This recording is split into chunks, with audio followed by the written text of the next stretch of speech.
이 구절은 지금부터 3년간 임무를 처리함에 있어 허물이 있다면은 하늘로부터 큰 죄를 받게 될 것임을 맹세합니다. 이러한 뜻의 글입니다.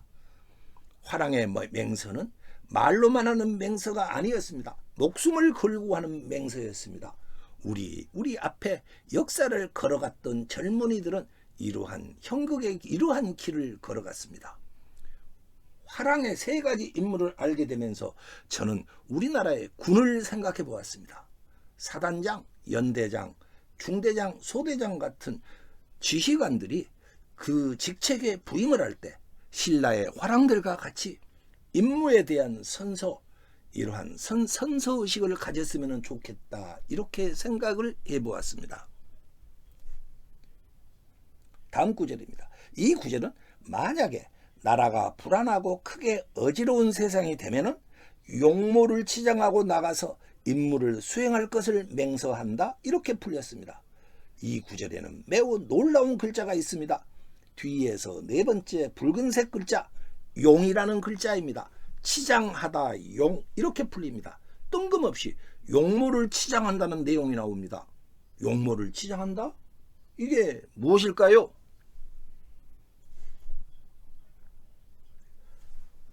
자, 아까 서기석에 용이라는 글자가, 붉은색 글자 용이라는 글자가 있었습니다. 어떻게 보아야 할 것인가? 이걸 뭐로 풀어야 할 것인가? 그 답이 삼국사기에 있었습니다. 미모의 남자를 택하여 장식하고 화랑이라 이름하였다고 했습니다. 화랑을, 미모의 잘생긴 남자를 선택해서 얼굴을 장식하게 했다, 이런 뜻입니다. 화랑은 외모를 장식하고 있었던 것입니다. 그렇기 때문에 서기석의 용이라는 글자는 치장, 몸을 치장하다, 용, 이렇게 풀어야 했습니다. 서기석의 젊은이들은 치장하는 젊은이들이었습니다. 두 젊은이는 바로 화랑이었던 것입니다. 놀랍고도 충격적인 내용이었습니다.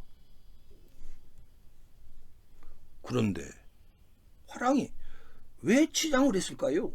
저는 잘 모르겠습니다. 아마도 종교적 의미가 있지 않나, 이런 생각을 해봅니다. 이에 대해 관련 분야 전문가들의 연구를 기대해 보겠습니다. 사진은 멕시코 원주민 분장입니다.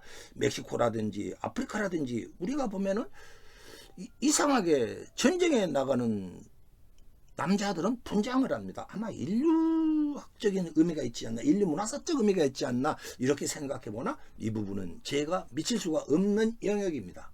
그리고 또 그들은 어떻게 장식했을까요? 우리의 화랑은.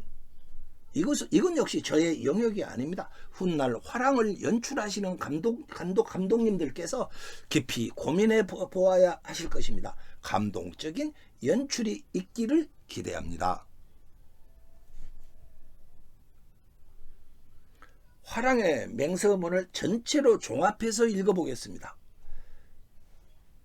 임신년 6월 16일 두 사람이 나란히 맹세한 것을 기록한다. 여기까지는 앞에 서문입니다.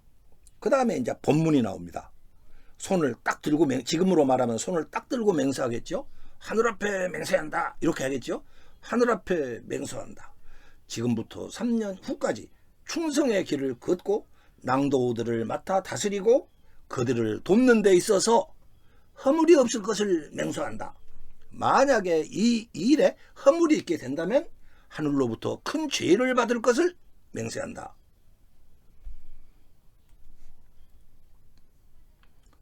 나라가 불안하고 크게 어지러운 세상이 되면은 용모를 꾸미고 나가 임무를 수행할 것을 맹세한다.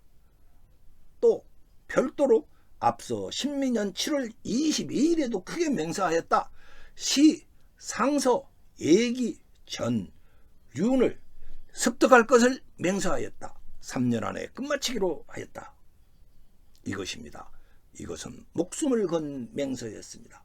서기석은 두 명의 화랑이 하늘에 맹서하는 맹서문이었던 것입니다.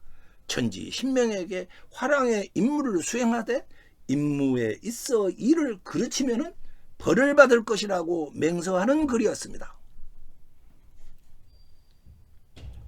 지금까지의 풀이는 향가의 표기법에 따른 풀이였습니다. 그렇다면 스에마스 등 일본인 연구자들과 한국의 연구자들이 어떻게 이 화랑 서기석을 풀어놓았는가? 그 결과를 낭송해 드리겠습니다. 들어보시죠. 임신년 6월 16일에 두 사람이 나란히 맹세하였기에 기록한다. 하늘 앞에 맹세한다. 지금부터 3년 이후에는 충의 도를 잡아 지속하여 잘못과 실수가 없기를 맹세한다. 만약 이 일이 실패하면 하늘에 큰 화를 받으리라고 맹세한다. 만약 나라가 불안해지고 크게 어지러운 세상에 오면은 받아들일 수 있는 행위로 맹세한 것이다. 또한 따로 앞서 신민년 7월 22일에 크게 맹세하였다. 즉 시, 상서, 예기, 전을 차례로 습득하기를 맹세하되 3년으로서 하였다. 이러한 내용입니다. 지금까지 연구자들이 풀어놓은 것과 제가 향가 표기법으로 풀어낸 내용은 일부 구절은 같지만 결과가 같지만 일부는 결정적으로 다릅니다. 특히 향가 표기법으로 풀어낸 내용에서는 아주 새로운 내용이 밝혀집니다. 우선 두 젊은이의 신분이 화랑이라는 게 확실하게 밝혀집니다. 어디서도 없었던 화랑의 임무 3가지가 정확하게 밝혀집니다. 화랑은 전쟁에 나가면서 치장했다라는 사실까지도 밝혀집니다. 화랑은 문무를 겸비했었습니다. 화랑 서기석은 두 젊은이가 화랑에 임명되면서 맹서식을 가졌고 그 내용을 맹서의 내용을 기록해 놓은 돌이었습니다. 드디어 화랑석이 풀렸습니다. 드디어 우리는 우리 민족의 꽃 화랑이 어떠한 젊은이들이었는지 알 수 있게 되었습니다. 화랑이 어떠한 꿈을 꾸었고 무엇에 목숨을 걸었는지 우리는 그들을 이해할 수 있었습니다. 세계 어느 민족의 젊은이들의 영혼이 이토록 아름다운 꽃과 같을까요? 서기석은 우리에게 화랑이 누구인지를 알려준 너무도 소중한 유물이었던 것입니다. 화랑 서기석은 화랑을 알게 했습니다. 이것뿐만이 아니었습니다. 서기석은 또 다른 의미에서 매우 중요한 돌입니다. 향가 표기법과 향가의 제작법이 맞다. 그 두 개 다 맞았다. 이러한 사실을 입증해주는 돌이었습니다. 향가는 우리 민족의 역사와 동북아의 역사와 문화, 더 나아가 인류의 고대 문화까지 풀어내주는 결정적인 열쇠가 될 수 있겠다. 이러한 이야기가 되었습니다. 화랑 서기석과 그 가치가 비교될 만한 돌 하나가 있습니다. 이집트의 로제타 스톤이라는 비석입니다. 로제타 스톤은 이집트의 그림 문자를 풀어낼 단초를 제공해 주었습니다. 고대 아프리카의 문화를 풀게 한 결정적 돌이었습니다. 로제타 스톤은 현재 영국의 대형 박물관에 전시되어 있습니다. 그곳은 카메라 셔터가 가장 많이 터져서 대낮에도 번쩍거리는 곳입니다.